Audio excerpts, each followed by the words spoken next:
जय श्री कृष्णा दोस्तों, स्वागत है आपका हमारे YouTube चैनल काग इंस्पायर्ड पर। आप श्री कृष्ण के सच्चे भक्त हो तो हमारे YouTube चैनल को सब्सक्राइब जरूर करें और वीडियो पसंद आए तो लाइक जरूर कीजिए और वीडियो को ज्यादा से ज्यादा शेयर करें और कमेंट बॉक्स में जय श्री राधे कृष्ण लिखकर परमात्मा को अपना आभार व्यक्त कीजिए। आज हम भगवद गीता का 5वां अध्याय पढ़ेंगे जिसे कर्म संन्यास योग कहा जाता है। कर्म संन्यास योग में कुल 29 श्लोक है जो संस्कृत और हिंदी दोनों रूपों में है। आप लोग बड़े ध्यान से इन श्लोक को सुनना और समझने की कोशिश करना और श्री कृष्ण की भगवद गीता में कही इन बातों को अपने जीवन में उतारना। श्लोक 1। संन्यासं कर्मणा कृष्ण पुनर्योगं च शंससि यच्छ्रेय अत्योरेकं तन्मे ब्रूहि सुनिश्चितम्। भावार्थ, अर्जुन बोले, हे कृष्ण, आप कर्मों के संन्यास की और फिर कर्मयोग की प्रशंसा करते हैं, इसलिए इन दोनों में से जो एक मेरे लिए भली भांति निश्चित कल्याणकारक साधन हो उसको कहिए। श्लोक 2। संन्यासः कर्मयोगश्च न्यश्रेयस्करावुभौ तयोस्तु कर्म संन्यासात् कर्मयोगो विशिष्यते। भावार्थ, श्री भगवान बोले, कर्म संन्यास और कर्मयोग ये दोनों ही परम कल्याण के करने वाले हैं, परंतु उन दोनों में भी कर्म संन्यास से कर्मयोग साधन में सुगम होने से श्रेष्ठ है। श्लोक 3। ज्ञेयः स नित्य सन्यासी यो न द्वेष्टि न कांक्षति निर्द्वंद्वो ही महाबाहो सुखं बंधात् प्रमुच्यते। भावार्थ, हे अर्जुन, जो पुरुष न किसी से द्वेष करता है और न किसी की आकांक्षा करता है वह कर्मयोगी सदा सन्यासी ही समझने योग्य है, क्योंकि राग द्वेषादि द्वंद्वों से रहित पुरुष सुखपूर्वक संसार बंधन से मुक्त हो जाता है। श्लोक 4। सांख्ययोगो पृथक् बालाः प्रवदन्ति न पंडिताः एकम्प्या स्थितः समय गुभ्योर विन्दते फलम्। भावार्थ, उपर्युक्त संन्यास और कर्मयोग को मूर्ख लोग पृथक पृथक फल देने वाले कहते हैं, न कि पंडित जन, क्योंकि दोनों में से एक में भी सम्यक प्रकार से स्थित पुरुष दोनों के फलरूप परमात्मा को प्राप्त होता है। श्लोक 5। यत्सांख्यः प्राप्यते स्थानं तद्योगैरपि गम्यते एकं सांख्यं च योगं च यः पश्यति स पश्यति। भावार्थ, ज्ञान योगियों द्वारा जो परमधाम प्राप्त किया जाता है कर्मयोगियों द्वारा भी वही प्राप्त किया जाता है, इसलिए जो पुरुष ज्ञान योग और कर्मयोग को फलरूप में एक देखता है वही यथार्थ देखता है। श्लोक 6। संन्यासस्तु महाबाहो दुःख माप्तुम योगतः योगयुक्तो मुनिर्ब्रह्म न चिरनाधिगच्छति।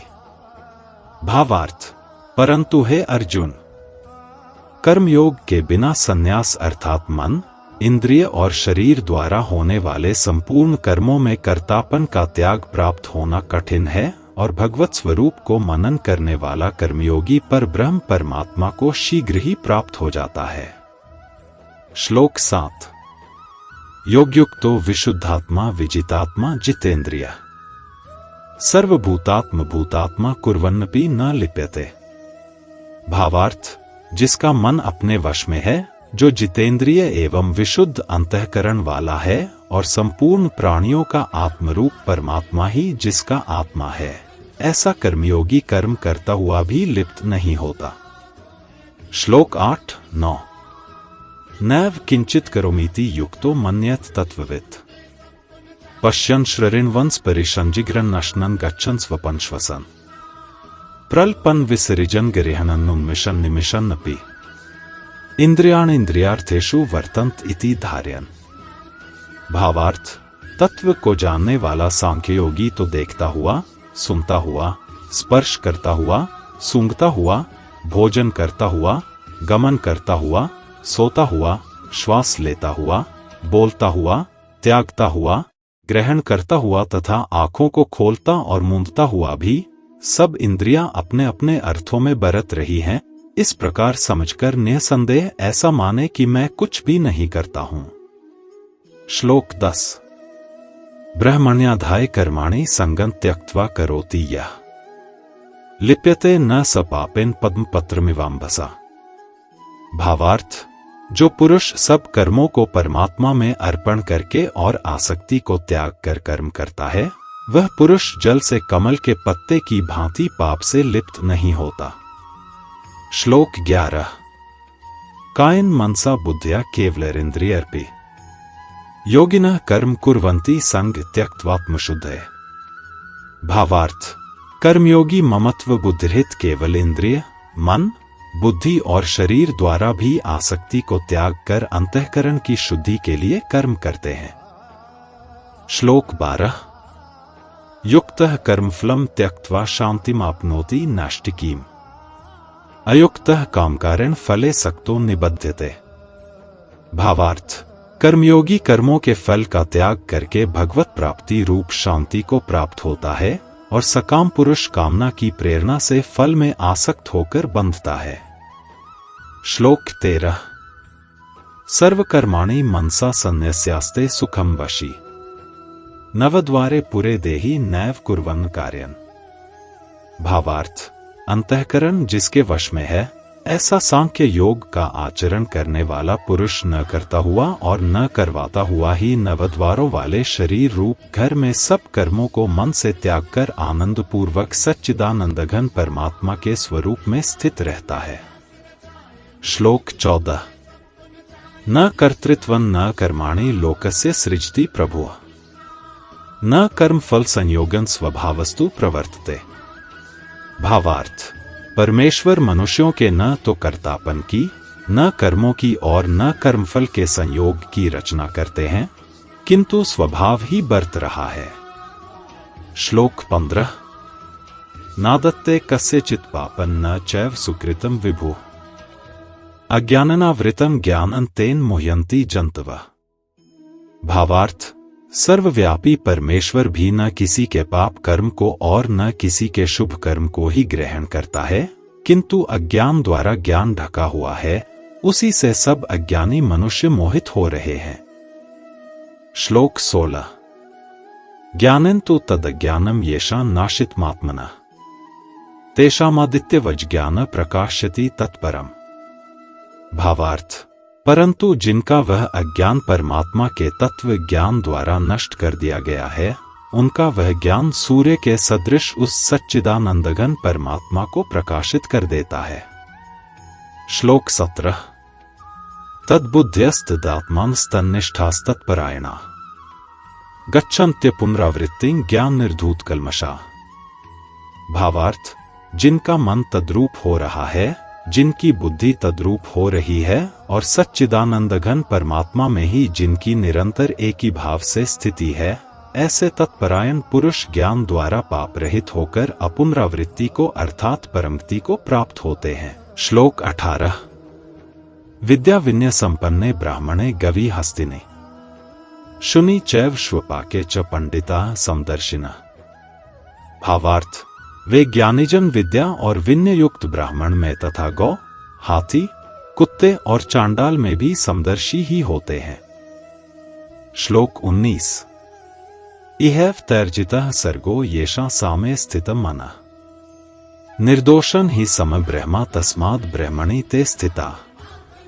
भावार्थ, जिनका मन संभाव में स्थित है, उनके द्वारा इस जीवित अवस्था में ही संपूर्ण संसार जीत लिया गया है, क्योंकि सच्चिदानंदघन परमात्मा निर्दोष और सम है, इससे वे सच्चिदानंदघन परमात्मा में ही स्थित हैं।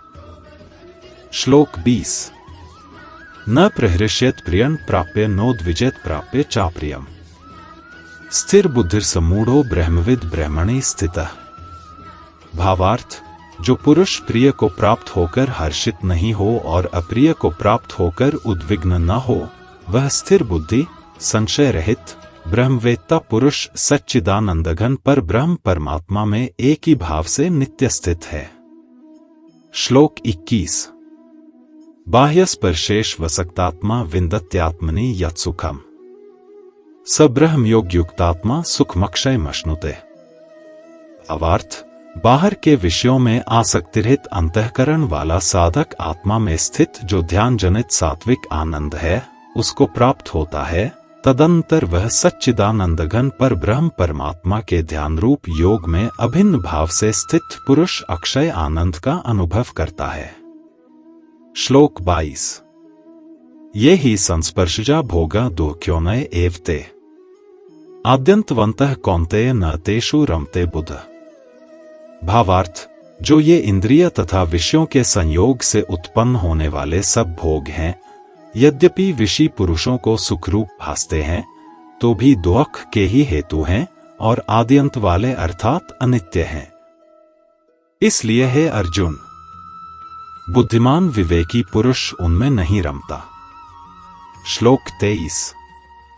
शक्नोति एव यह सोढुं प्राक्शरीर विमोक्षणात् काम क्रोधोद्भवम वेगन संयुक्तः स सुखी नरः। भावार्थ, जो साधक इस मनुष्य शरीर में शरीर का नाश होने से पहले पहले ही काम क्रोध से उत्पन्न होने वाले वेग को सहन करने में समर्थ हो जाता है, वही पुरुष योगी है और वही सुखी है। श्लोक 24।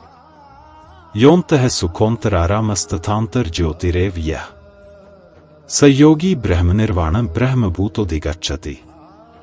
भावार्थ, जो पुरुष अंतरात्मा में ही सुख वाला है, आत्मा में ही रमण करने वाला है तथा जो आत्मा में ही ज्ञान वाला है, वह सच्चिदानंदघन पर ब्रह्म परमात्मा के साथ एक ही भाव को प्राप्त सांख्य योगी शांत ब्रह्मा को प्राप्त होता है। श्लोक 25। लभन्ते ब्रह्मनिर्वाणं ऋषयः क्षीण कल्मषा छिन्न द्वैधा यतात्मानः सर्वभूतहिते रता। भावार्थ, जिनके सब पाप नष्ट हो गए हैं, जिनके सब संशय ज्ञान द्वारा निवृत्त हो गए हैं, जो संपूर्ण प्राणियों के हित में रत हैं और जिनका जीता हुआ मन निश्चल भाव से परमात्मा में स्थित है, वे ब्रह्मवेत्ता पुरुष शांत ब्रह्मा को प्राप्त होते हैं। श्लोक 26। काम क्रोध वियुक्ताना यतीना यच्चित्साम अभितो ब्रह्मनिर्वाणं वर्तते विदितात्मनाम। भावार्थ, काम क्रोध से रहित जीते हुए चित्त वाले पर ब्रह्म परमात्मा का साक्षात्कार किए हुए ज्ञानी पुरुषों के लिए सब ओर से शांत पर ब्रह्म परमात्मा ही परिपूर्ण है। श्लोक 27-28। स्पर्शान् कृत्वा बहिर्बाह्यांश चक्षुश्चैवान्तरे भ्रुवोः प्राणापानो समो कृत्वा नासाभ्यन्तरचारिणो यतेन्द्रियमनो बुद्धिर्मुनिर्मोक्ष प्रायणः विक्तेच्छाभ्य क्रोधो यह सदा मुक्त एव स। भावार्थ, बाहर के विषय भोगों को न चिंतन करता हुआ बाहर ही निकालकर और नेत्रों की दृष्टि को भ्रिकुटी के बीच में स्थित करके तथा नासिका में विचरने वाले प्राण और अपान वायु को सम करके जिसकी इंद्रिया मन और बुद्धि जीती हुई है, ऐसा जो मोक्ष प्रायण मुनि परमेश्वर के स्वरूप का निरंतर मनन करने वाला, इच्छा भय और क्रोध से रहित हो गया है, वह सदा मुक्त ही है। श्लोक 29। भोक्तारं यज्ञत्पसा सर्वलोक महेश्वरम सुहृदं सर्वभूताना ज्ञात्वामा शांतिमृच्छति। भावार्थ, मेरा भक्त मुझको सब यज्ञ और तपों का भोगने वाला, संपूर्ण लोकों के ईश्वरों का भी ईश्वर तथा संपूर्ण भूत प्राणियों का सुहृद अर्थात स्वार्थरहित दयालु और प्रेमी, ऐसा तत्व से जानकर शांति को